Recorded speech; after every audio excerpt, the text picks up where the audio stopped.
Безнең телерадиокомпания Русфон Хайрия җәмгыяте белән берлектә авыру балаларга ярдәм акциясын дәвам итә.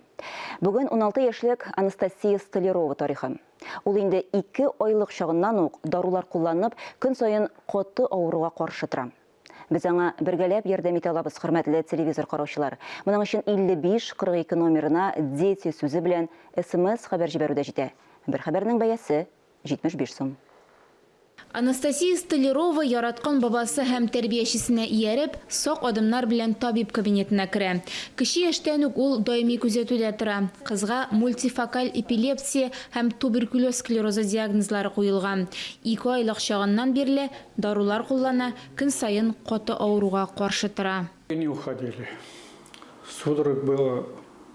Тәне күзән җыерудан интекте.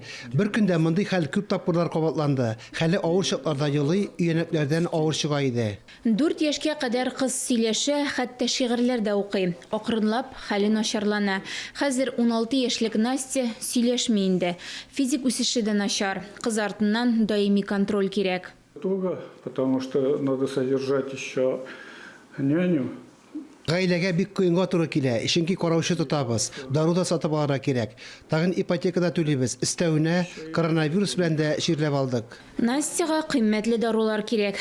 Кепра препаратыннан соң хәле яхшырган. Аны Мисыр табибы тәкъдим иткән. Если на фоне обыкновенных препаратов, назначаемых эпилептолог тарафыннан билгеләнгән гади препаратларны кулланганда ул көнгә 20 кат аңын югалта иде. Кепра препаратын куллана башлагач, иянәкләр саны аңын югалтып егылулар 10 тапкырга кимеде. Дәвалану өчен 124 сумнан артык акча кирәк. Гаиләнең бу кадәр акчасы юк. Без сезнең белән бергәләп ярдәм итә алабыз, хөрмәтле телевизор караучылар. 55-42 номерына «Дети» сүзен язып, СМС хәбәр генә җибәрергә кирәк. Бер хәбәрнең бәясе 75 сум. Күбрәк өлешкертергә теләүчеләргә тулырак мәгълүмат безнең телерадиокомпания һәм Русфон сайтларында.